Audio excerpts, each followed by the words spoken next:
মুসলিমদের বর্তমান বাস্তবতা হলো একের পর এক পরাজয়ের গ্লানি, যার সূচনা হয় উসমানী খেলাফতের পতনের পর থেকে আজ অবধি।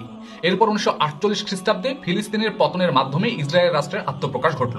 1956 সালে দ্বিতীয়বারের মতো মুসলিমরা ইসরায়েলের কাছে আবারও পরাজিত হলো। যদিও তৎকালীন মার্কিন প্রেসিডেন্ট তখনকার তিনি ঘোষণা করলেন যে এতে মুসলমানদের নাকি বিজয় ঘটেছে। এটাকে বিজয় মনে করে কিছু সংখ্যক মুসলমানেরা এটাকে আনন্দ উদযাপন করে সত্যি সত্যি বিজয় মনে করে গ্রহণ করলো, অথচ মুসলিমরা কিন্তু হেরে গিয়েছিল সত্যিকার অর্থে। এরপর 1967 সালে ইসরায়েলের কাছে আরবদের পরাজয় হয়, যে যুদ্ধে মিশরীয় ও সিরীয় সেনাবাহিনী সম্পূর্ণরূপে পর্যদস্ত হয়েছিল এবং মিনিয়া, লাকজার, হুরগাদা ও আবু সোয়ারের মতো অভ্যন্তরীণ বিমানবন্দরগুলো গুড়িয়ে দেওয়া হয়েছিল। এই বিজয় সত্যি সত্যি মুসলমানদের জন্য, সত্যি সত্যি আরবদের জন্য ভয়াবহ লজ্জাজনক, যা নেককারজনক পরাজয় গ্রহণ করতে হয়েছিল। এরপর 1983 সালের অক্টোবর যুদ্ধে মুসলিমরা শোচনীয়ভাবে পরাজয় বরণ করে। এরপর আরব ইসরায়েলের মাঝে যুদ্ধবিরতি স্বাক্ষরিত হয়। এভাবে মুসলিমরা পরাজয়ের গ্লানি নিয়ে বসবাস করছে, যা 100 বছর পূরণ হলো গত 2024 সালে। মুসলিমদের আরেকটি মূল বাস্তবতা হচ্ছে মুসলিম বিশ্বের পক্ষ থেকে একের পর এক খেয়ানত, একের পর এক দায়িত্বহীনতা, একের পর এক বিশ্বাসঘাতকতার শিকার হওয়া, যা মুসলিমদের শহর ও শহরবাসীর স্থিতিশীলতা নষ্ট করে দিচ্ছে দিনকে দিন।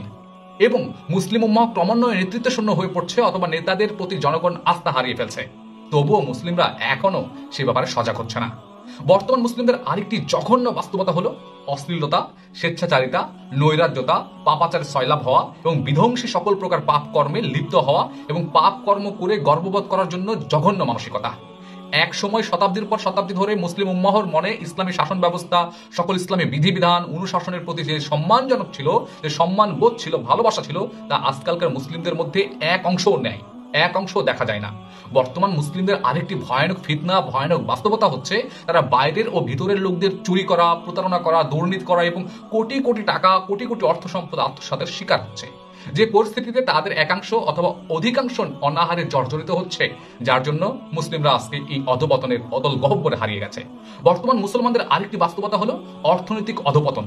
ক্রমেই দিনকে দিন এই ঋণের বোঝা বাড়ছে, দেউলিয়া হচ্ছে। মুসলিম অধ্যুষিত রাষ্ট্রগুলোর বেশিরভাগ ক্ষেত্রে বৈদেশিক অর্থনীতির ব্যাপক বেড়াচালে আটকে গেছে। যেমন আফ্রিকার বিভিন্ন দেশে মুসলমানরা আজকে না খেয়ে খেয়ে মরছে, যার জন্য গরিব এবং ধনীদের মধ্যে পার্থক্য সৃষ্টি হয়েছে। বর্তমান মুসলিমদের আরেকটি দুঃখজনক বাস্তবতা হলো বিভাজন, মতানৈক্য, দ্বন্দ্ব। এমন মুসলিম প্রতিবেশী দেশ খুবই কমই আছে যারা ভৌগোলিক সীমানার জন্য অথবা ভাষা ও জাতীয়তাবাদী চেতনার জন্য উজ্জীবিত হয়ে পরস্পর সংঘাতে জড়াচ্ছে না। ইসলামকে কঠিনভাবে অনুসরণ করে এমন দুই গ্রুপের মাঝেও কিন্তু মাঝে মধ্যে প্রায় সব সময় দ্বন্দ্ব সংঘাত লেগে যাচ্ছে। কেউ বলছে আমি সত্য, আরেকজন বলছে আমি সত্য। মুসলিমদের মাঝে বিরাজমান এই বাস্তবতাগুলো কিছু মুসলিমের মনে, বলতে গেলে পুরো অধিকাংশ উম্মাহর মনে হতাশা ও নৈরাশ্যের জন্ম দিচ্ছে, নৈরাশ্য সৃষ্টি করে রেখেছে। ফলে তারা মনে করতে শুরু করেছে যে এই সংকটময় পরিস্থিতি থেকে পূর্ণ জাগরণ শুধু কঠিনই নয়, অসম্ভব হয়ে গেছে। সত্যি কি অসম্ভব হয়ে গেছে? সত্যি কি মুসলমানরা ঐক্য ফিরিয়ে আনতে পারবে না? সত্যি কি মুসলমানরা সেই খিলাফার আদলে নিজেদেরকে গড়ে তুলতে পারবে না? সত্যি কি মুসলমানরা এক পতাকার তলে একবদ্ধ হয়ে কাতারবদ্ধ হতে পারবে না?